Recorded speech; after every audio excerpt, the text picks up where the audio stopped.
Informativo 80. Comunicando, George Araújo. Eu, você e o rádio, aqui pela 87,9. Queremos agradecer a Deus por essa oportunidade ímpar de estar recebendo aqui nos estúdios da 87 o pároco, o padre José Manuel, que tem feito um trabalho bonito, um trabalho bacana, e iremos entrevistá-lo. Eu vou dar uma boa tarde primeiro para ele. Ele vai falar um pouquinho sobre... Eu gostaria que ele falasse um pouquinho da sua trajetória como pároco, como padre, como foi a sua formação, de onde surgiu, quando surgiu esse desejo de servir ao Senhor, de servir a igreja, de servir aos irmãos.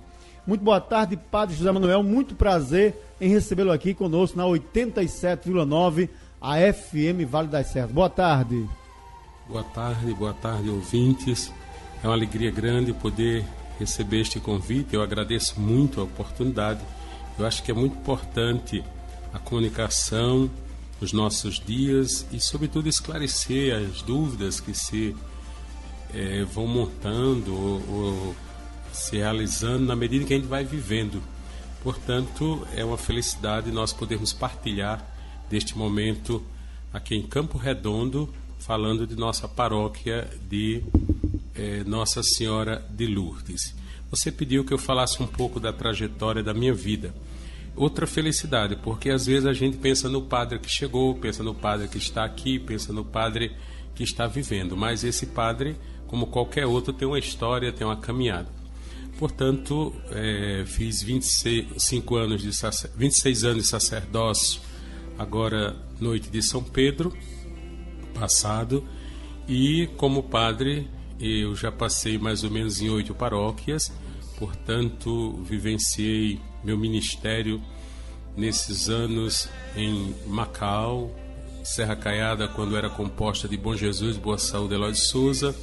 Fui para Pedro Velho, de lá estive em Natal, na Nova Parnamirim, fiz essa experiência na capital. Depois o bispo me pediu, 2 meses depois que ele assumiu o Dom Jaime, que eu fosse fazer uma experiência em São Miguel do Gostoso, onde estava precisando muito. E ali estive com muita alegria, muitos desafios.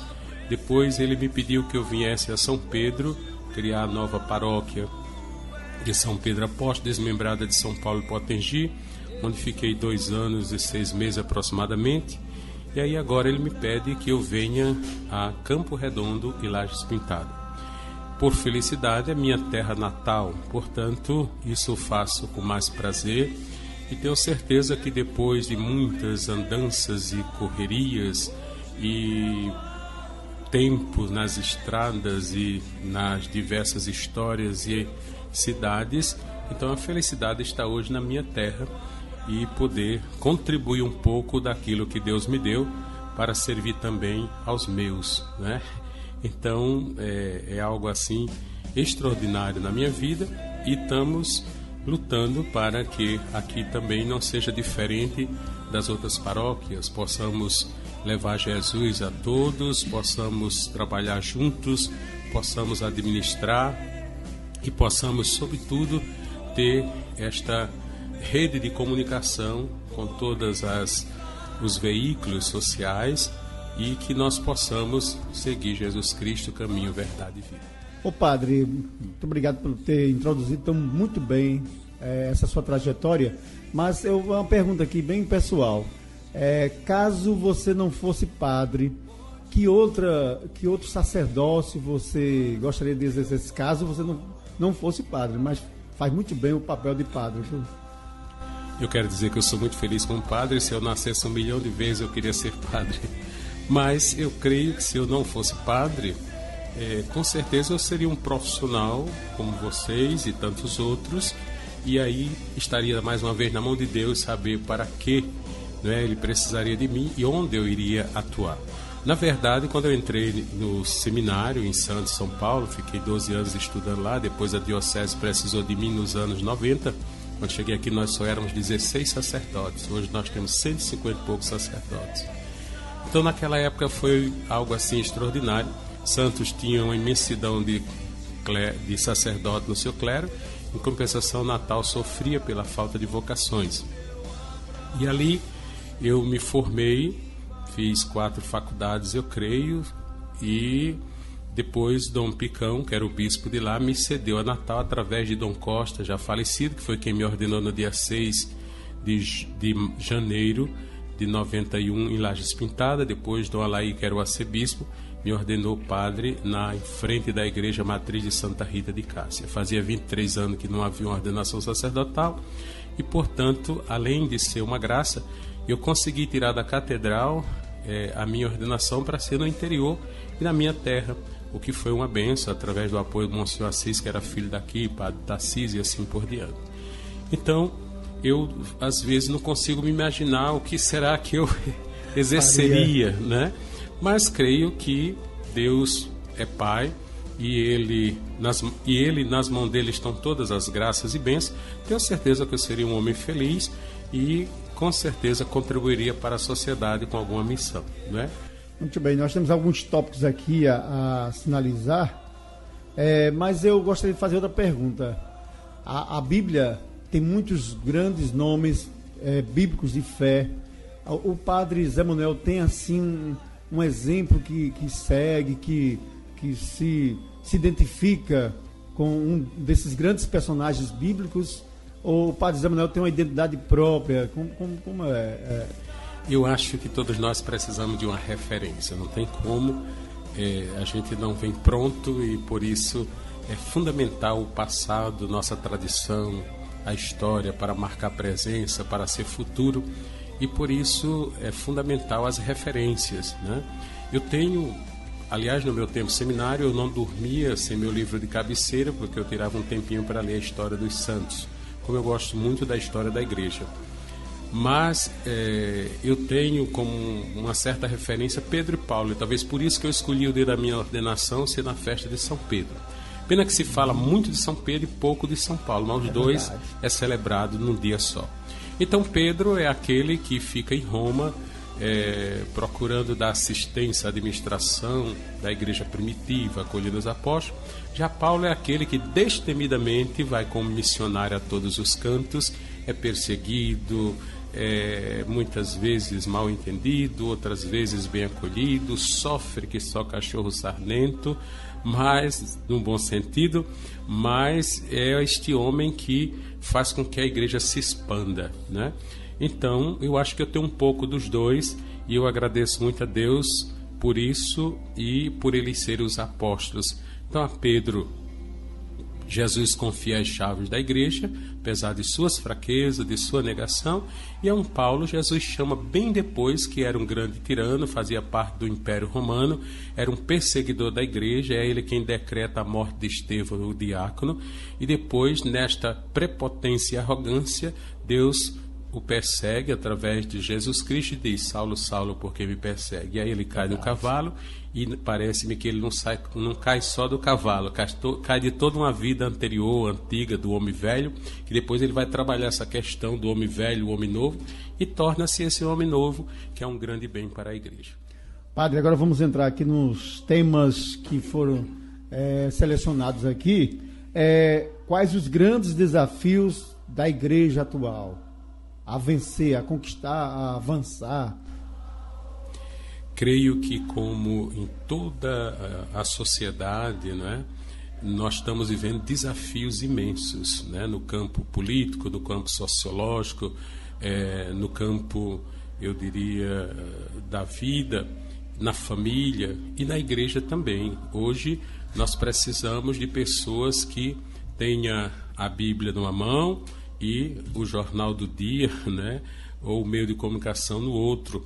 Nós precisamos, meus irmãos e minhas irmãs, ser muito mais acolhedores, ter propostas de fé, conhecer bem a palavra, aprofundar-se, ter uma experiência profunda de oração com Jesus, para poder oferecer à igreja dos nossos dias, né, elementos de evangelização e não de imposição ou de ameaças.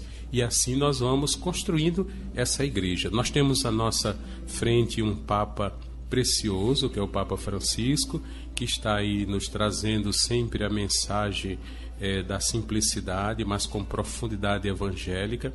Portanto, nós temos outros exemplos e modelos na igreja a ser seguido e a ser ouvido. Nós estamos aí com o documento 100, Comunidade das Comunidades. Nós temos aí o documento de Aparecida, que pede à igreja que abra-se a graça de Deus, acolhendo, inovando, procurando fazer com que todos se sintam filhos e filhas de Deus. Agora, os desafios são enormes. Tem, por exemplo, a questão hoje, meus queridos... Eu citaria a questão das drogas. Como a paróquia...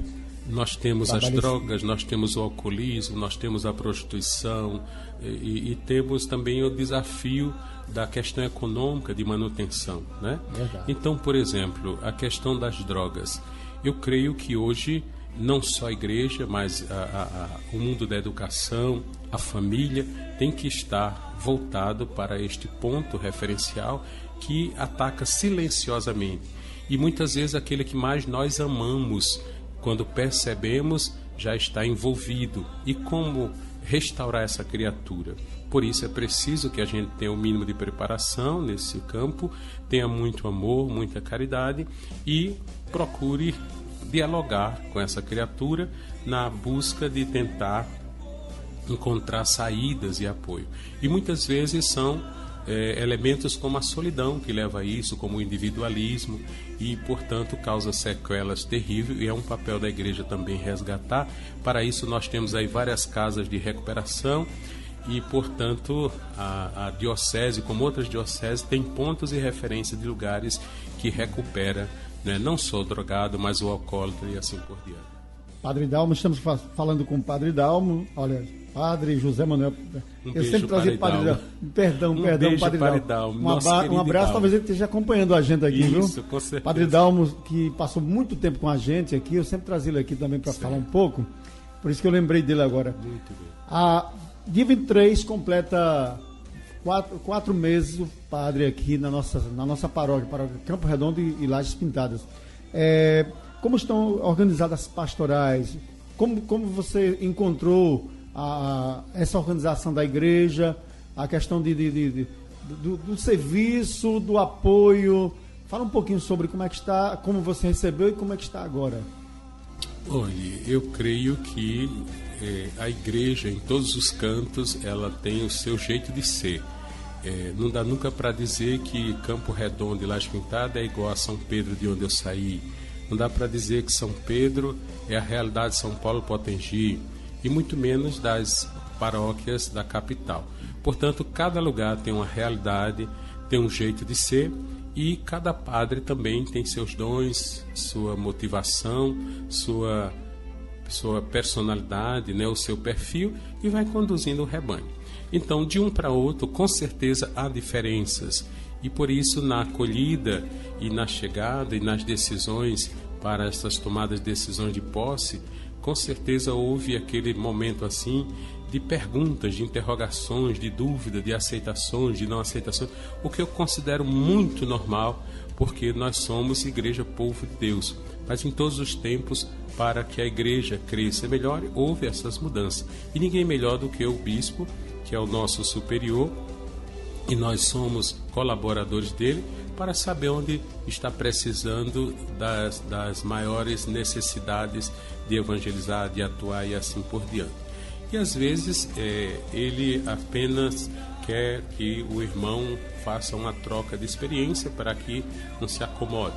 Eu, por exemplo, passei em 8 lugares, portanto, e tive a felicidade de ficar em Serra Caiada, quando também como pároco dali e diretor do Hospital Dona Teca por 9 anos, eu vivenciei ali 15 anos, mas não era por meu gosto, era porque nenhum padre entendia de alta e média complexidade, de AIH, desses assuntos da saúde, e eu tinha feito enfermagem. Então, entre os padres daquela época era necessário. Depois nós passamos essa parte da associação para a Prefeitura Serra Caiada, e aí eu pude sair tranquilo, por isso que eu fiquei mais tempo. Mas eu concordo que o ideal é que cada padre fique seus 6 anos, ou menos, ou mais, mas dê oportunidade para que as pessoas se inovem, se renovem, e ele também tem a possibilidade de conhecer outros valores, outras riquezas. Eu fico pensando o que eu seria nesses meus 26 anos de padre se eu tivesse me instalado num só lugar, né? Então, às vezes, a gente vira uma crosta, e a comunidade também fica sem oportunidade de crescer, ou de questionar, ou mesmo de contribuir, não é? Então, eu acho que essas mobilidades são muito importantes na vida do sacerdote, na vida da comunidade, na vida do povo de Deus.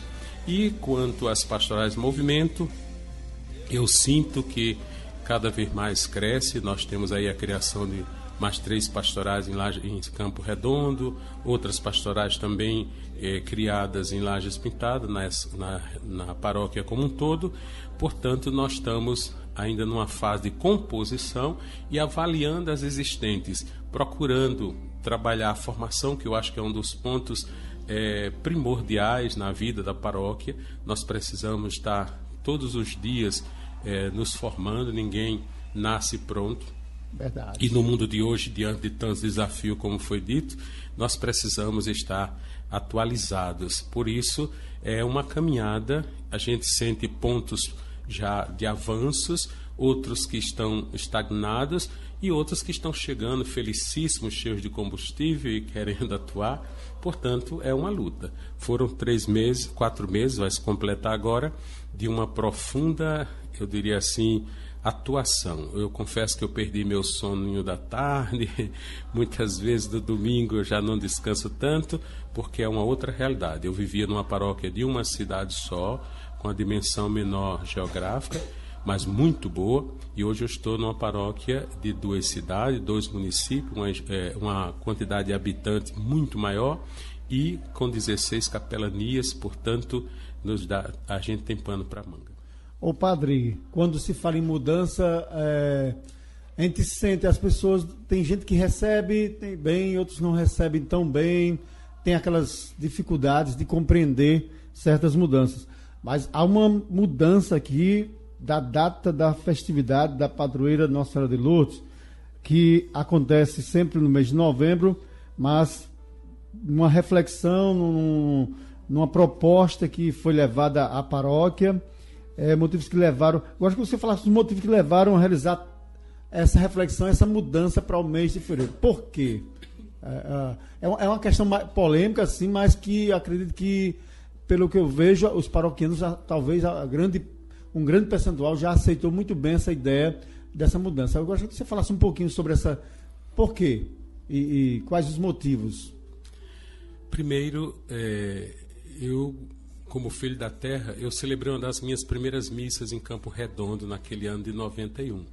Monsenhor Raimundo foi assim o meu pai espiritual, enquanto que Monsenhor Expedito foi para Padre Ramos, em São Paulo, Potengi.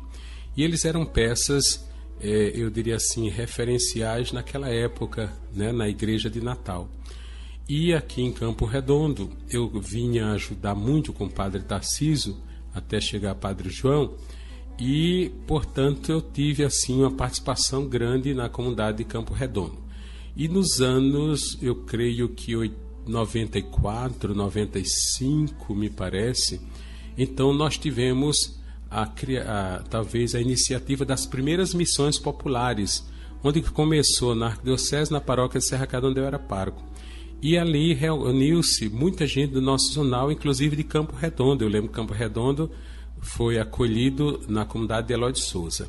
Era uma distribuição dinâmica, eu estou vendo aqui na relação a questão da setorização, então aquela primeira missão, que talvez não tenha a estrutura do que se pede hoje no novo plano diocesano, já era uma missão onde tinha como meta agregar, fazer com que se interagisse as paróquias, né? E, por incrível que pareça, meses depois, assim como Campo Redondo foi a minha paróquia, então eu vim a Campo Redondo na missão da paróquia de Santa Cruz. E eu fiquei aqui uma semana Inclusive, um casal muito querido que me acolheu, morava ali na frente da igreja, numa casa bem simpática, que hoje eu já não consigo identificar, porque houve muita reforma. E eu tinha muita vontade de rever esse casal. Eles talvez digam, padre, nunca agradeceu, não pensou nem na gente, mas é porque é muita gente para uma cabeça só, né? Mas o carinho e o amor desse casal que me acolheu era imenso, e eu agradeço muito até hoje, me marcaram. Então, naquela semana eu tive possibilidade de pregar, de anunciar, de visitar, de conhecer muita gente. Depois o tempo me distanciou para essas paróquias todas, e nesses 25 anos eu percorri praticamente a arquidiocese de um limite a outro, né? Do Agreste ao Sertão, enfim, a capital, lá as praias, e, portanto, me distanciei daqui. Mas sempre me questionou por que Nossa Senhora de Lourdes, no mundo inteiro, celebra 11 de fevereiro, ou seja, tem toda uma razão de ser a sua data, a sua história, o porquê do 11 de fevereiro, não é? A aparição e assim por diante, e seus 100 anos. E eu me perguntava por que em Campo Redondo é novembro. E, inclusive, não tinha uma data fixa, é no último quarto domingo, me parece, do mês, e bate onde bater. Então fica uma coisa muito solta, tanto a nível de história, como a nível de profundidade espiritual, como a nível de devoção à Nossa Senhora. Quem quer pagar uma promessa da Nossa Senhora nunca vai pagar em novembro, vai procurar pagar em fevereiro, que é o dia dela, porque o mundo inteiro está rezando nesse dia. Então, a minha intenção como padre, como pároco, assim que cheguei, foi pedir ao povo que estivesse atento a esses pontos importantíssimos para celebrarmos a festa de um santo totalmente deslocada do seu período, da sua época, da sua intenção. E, por incrível que pareça, na missa da emancipação estavam o povo de Deus, estavam várias autoridades, vereadores, prefeito, vice-prefeita, o nosso deputado, que carinhosamente chamamos o Papa Jerimum, enfim, tinha muita autoridades e o povo de Deus, quer dizer, um momento. E eu rezando a missa, felicíssimo pela cidade, pelo povo, pelas autoridades, por suas intenções, mas no meu coração gritava alto a proposta de Nossa Senhora. E lá pelas tantas eu não aguentei e soltei a proposta, que fiquei, eu diria assim, impressionado como a igreja inteira e todas as autoridades apoiaram. Inclusive, isso foi filmado por uma rede social de Currais Novos, que eles me pediram até entrevista e tudo. E foi muito positivo, porque ali eu tive, assim, não só a igreja, mas a sociedade e o mundo político junto. O apoio, né, Dado? O apoio. Enquanto que se eu tivesse lançado numa missa comum, eu depois teria que fazer contato com todas as entidades, Câmara de Vereadores, Prefeitura e assim por diante. Quer dizer, Deus com certeza aprovou a graça e Nossa Senhora Lourdes abençoou, que foi num momento muito especial. E depois vem as perguntas, como eu já estou tentando mostrar. Então veja, aí a própria vice-prefeita, ela disse tão feliz, que aí eu perguntei se nós podíamos fazer uma esse ano e faria outra em fevereiro, mas aí veja, ficaria muito pesado realmente pouco tempo. Então ela disse, então já que estamos aprovando e juntos refletindo e escutando o que o senhor está dizendo, ela disse no púlpito, eu sugiro que a gente faça em fevereiro. E assim o povo levantou a mão mais uma vez. Então vamos nos preparar todos para que seja em fevereiro a próxima festa. A pergunta que eu ia fazer exatamente essa já foi respondida. Então já foi definido para acontecer no próximo ano. No próximo ano. E não esse ano fevereiro. Porque ficaria entre novembro e fevereiro, quer dizer... Bem próximo. Bem próximo. Então o certo é que a gente, com amor, vivencie esse momento, entenda por que este é um dia precioso e a gente se prepare para dar o máximo que pudermos, já que nós vamos ter agora a felicidade de celebrar no seu dia a festa da padroeira. Nesse caso, começará o início da festa, do próximo ano será... mais ou menos dia 2 de fevereiro, eu creio, para dar os 9 dias. Né? Então, provavelmente entre 2 ou 3, tem que ser os 9 dias, até o dia 11 de fevereiro. Né? Agora, é fundamental que lembre-se que não é apenas uma decisão do padre, foi uma decisão tomada em conjunto, foi algo que foi refletido, foi pensado. Nós não estamos simplesmente mudando uma festa, uma tradição. Nós queremos que a tradição continue, porque Nossa Senhora permanece na sua igreja, no seu lugar. Nós só estamos dando a Nossa Senhora a graça dela ser celebrada no seu dia, com todo o valor e riqueza, e no mês correto. E no mês de novembro competia com Santa Cruz, Nossa Senhora das Graças. Enfim, havia vários pontos também que fazia com que houvesse uma divisão nas celebrações e não uma concórdia ou uma unidade, né? E eu conheço pessoas que têm me dito o seguinte: padre, agora eu pagarei minhas promessas, eu virei de Natal, de Caicó, porque vai ser no dia, né? Como também alguém me disse, eu continuei me perguntando, não é, por que a razão de ter aprovado em novembro. Uma vez eu, em São Miguel do Gostoso, numa comunidade muito distante, de 60 quilômetros da sede, tinha uma comunidade chamada Ouro Branco.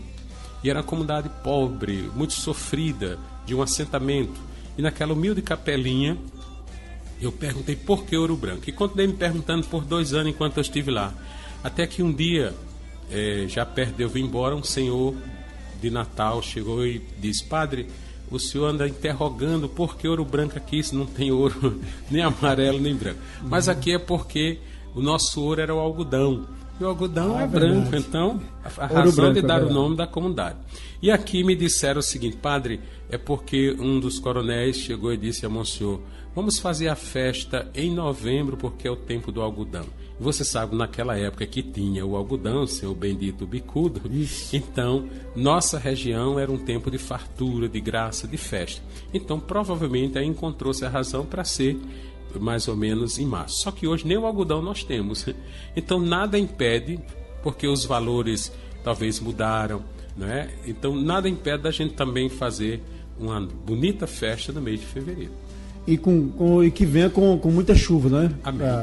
Inverno para os sertanejos. Que seja bem melhor o ano, né, do que este que nós estamos. Exatamente. Padre, estamos falando com o padre José Manuel, pároco de Campo Redondo, da paróquia de Campo Redondo e também Lajes Pintadas.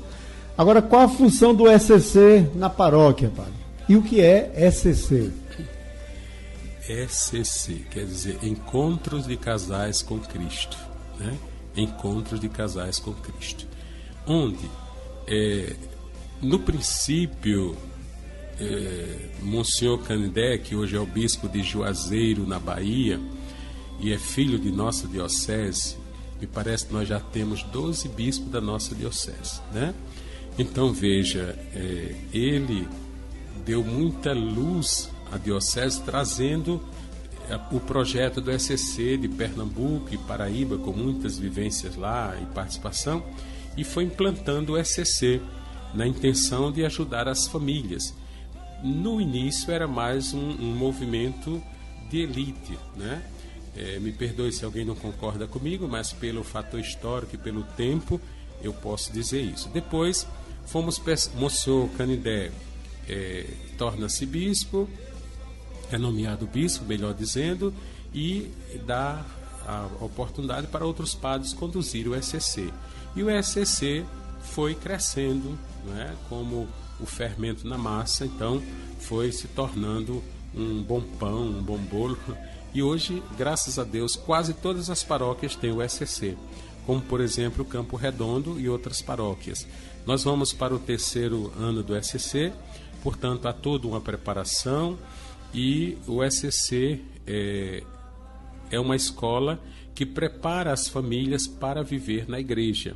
E, vivendo na igreja, elas estão em contato com todo mundo que está em nossa volta.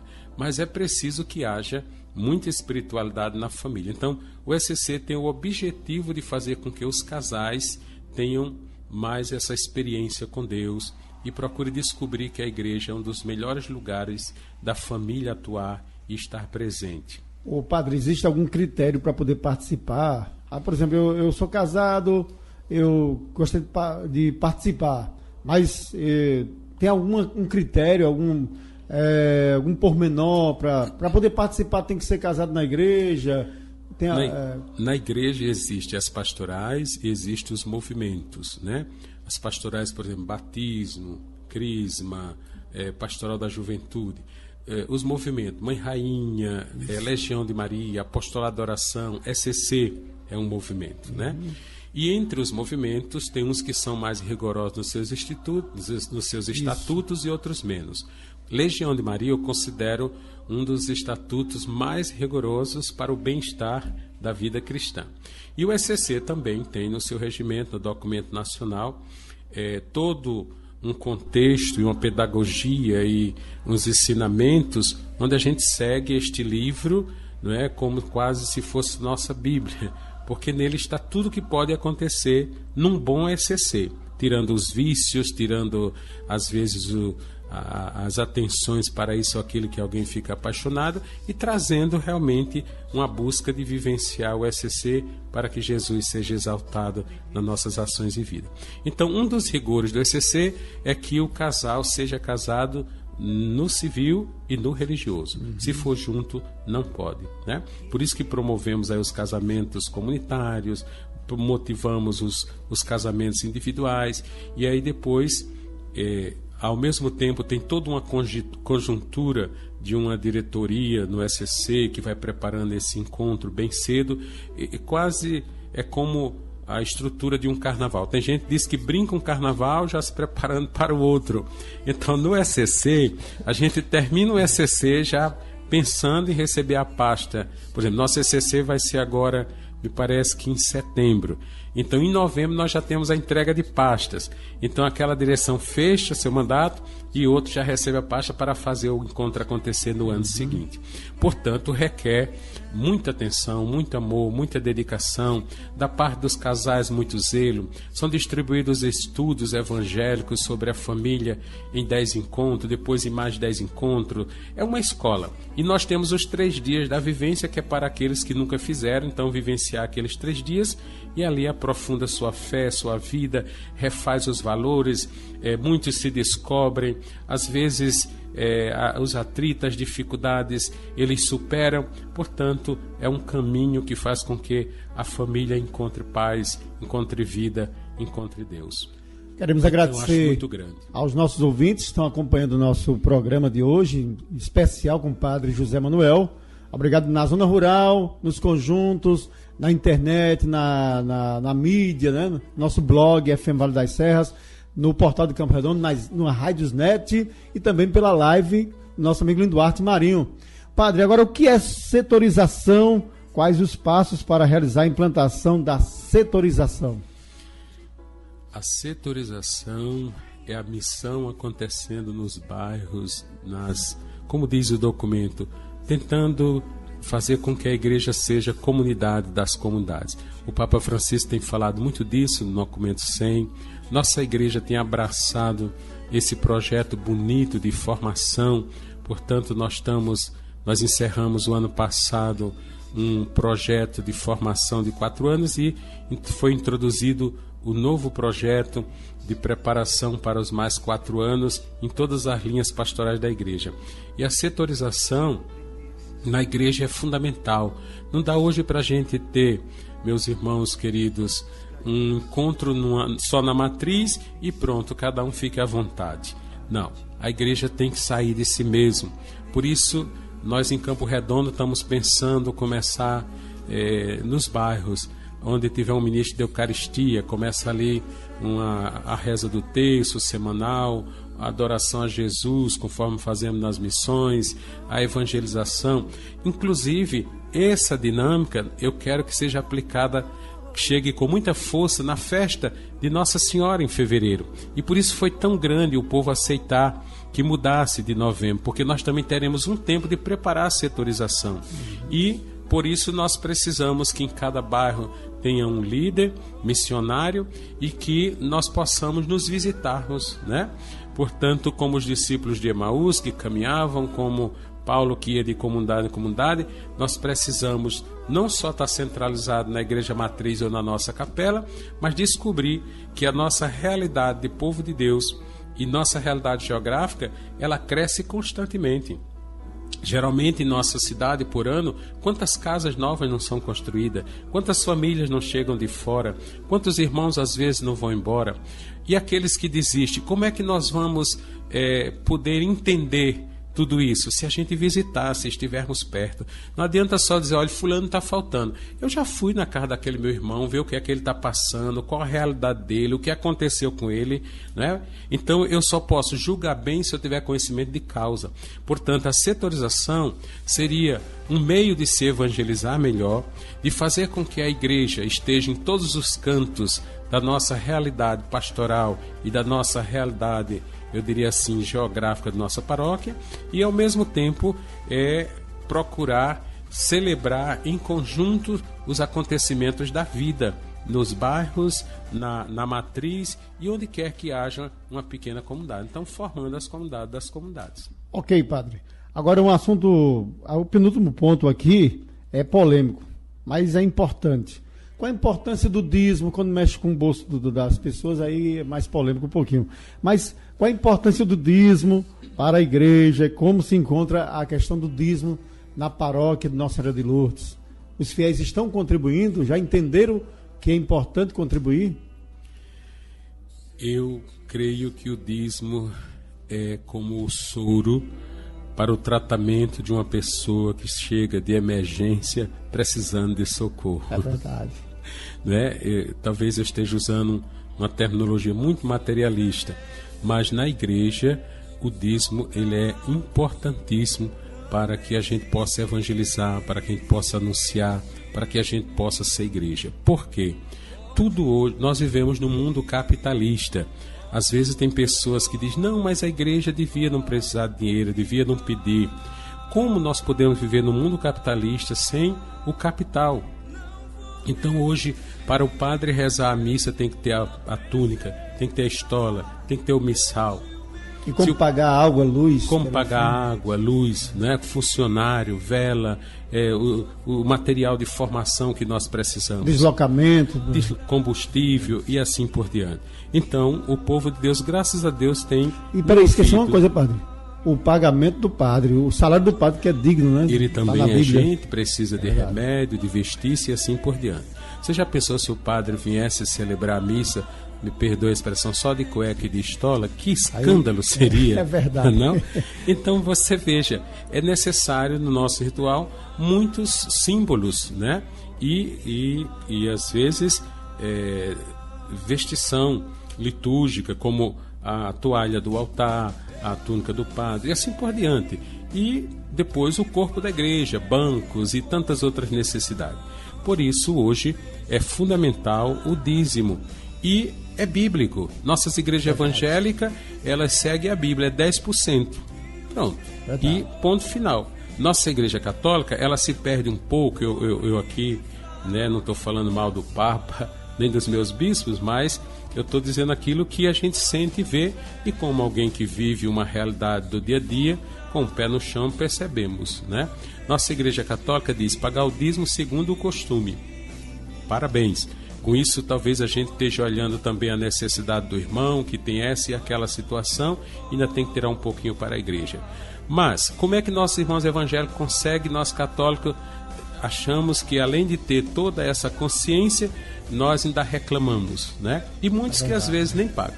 Então, eu creio que acontece duas coisas interessantes. A facilidade de se criar, eu não diria tanto no mundo evangélico, mas nas seitas, de se criar igrejas até em garagens, é porque se você tem 10 pessoas naquela garagem, você tem por certo 10% de cada um ali.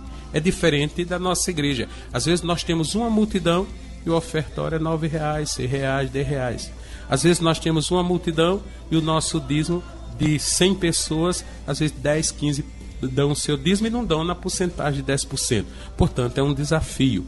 Mas não devemos desanimar. Se é colocado pela igreja que é conforme a consciência, nós vamos respeitando. Agora, é meu papel como padre, e creio que o papel da igreja é trabalhar esta consciência, mostrar ao povo de Deus que nós precisamos ter essa consciência, porque quem não tem consciência não ajuda em nada. Agora, lembrando sobretudo que o dízimo tem que ter duas coisas importantes, amor e fé. Só dá o dízimo quem tem fé sabe que é vontade de Deus que sejamos bons como Ele é bom, por isso que a gente deve dar um pouco do muito que Ele nos dá. Portanto, se nós temos família, se nós temos nosso carro, nossos bens, se nós temos amigos, é Deus que nos dá essa graça. Se nós temos um ar precioso que respiramos e para viver precisamos dele, é Deus que nos dá, sejamos bons também. Então, a fé e o amor é fundamental. Padre, para encerrar nossa participação, temos 1 minuto para você falar sobre evangelização, lá, como está o trabalho de evangelização e as suas considerações finais e agradecimentos no nosso informativo desta segunda-feira. Nós temos, com certeza, um projeto para atuar nas festas de padroeiro, que são muitas, são 16 capelas, por isso nós não podemos pensar só em nossa luta. Em São Francisco também 9 dias, entre final de setembro e outubro, e temos as 16 capelas, cada um com suas festas de padroeiro. Temos que fazer os projetos para os tridos ou os novenários, e temos, meus irmãos queridos, o atendimento às comunidades uma vez por mês, em cada capelania o padre passa, e temos nossas missas de preceito, que também são divulgadas, e por isso eu creio que está no campo e no mundo da evangelização. E hoje, mais do que nunca, tem aqui o programa que vocês me convidaram e que espero que eu esteja contribuindo com alguma coisa nesse sentido, que também eu creio que está dentro do mundo da evangelização. Padre, como você avalia o trabalho da PASCOM? Meu Deus do céu, hoje a PASCOM, ela se espalha em todas as paróquias da diocese. É uma vontade do bispo que a gente divulgue, anuncie Jesus Cristo, caminho, verdade e vida. E, portanto, nós temos hoje em Campo Redondo e Laje Pintada 2 páginas abertas. Eu pedi aos coordenadores que nós nos restringíssemos um pouco às rádios onde tiver e à página da paróquia. Por isso você deve acessar a página para participar, para acompanhar eu diria, as agendas de atividade e também aquilo que vai sendo postado do ponto de vista de uma catequese, de uma evangelização. E, claro que para a gente anunciar tudo isso, é preciso que tenha grande suporte e grandes personalidades por trás de tudo isso. E aí está o Lino Duarte e tantos outros que eu quero dar meus parabéns, você também aqui, e tantos outros que fazem esta rádio belíssima e que chega às famílias, chega à igreja, chega ao povo de Deus. Padre, queremos agradecer, muito obrigado por ter atendido nosso convite, obrigado a Lino Duarte, o nosso assessor competente, Renato Pop. Padre, que Deus te abençoe e deixe uma bênção para os nossos amigos ouvintes que estão sintonizados para encerrar o nosso informativo deste dia. Que alegria. A nossa proteção está no nome do Senhor, que fez o céu e a terra. Abençoe-nos o Deus Todo-Poderoso, Pai, Filho e Espírito Santo. Amém. Um beijo no coração de todos. Obrigado, Padre. Um abraço. Tchau, gente. Até amanhã com mais um Informativo 87. Um abraço, Lino Duarte. Um abraço, Renato Pop.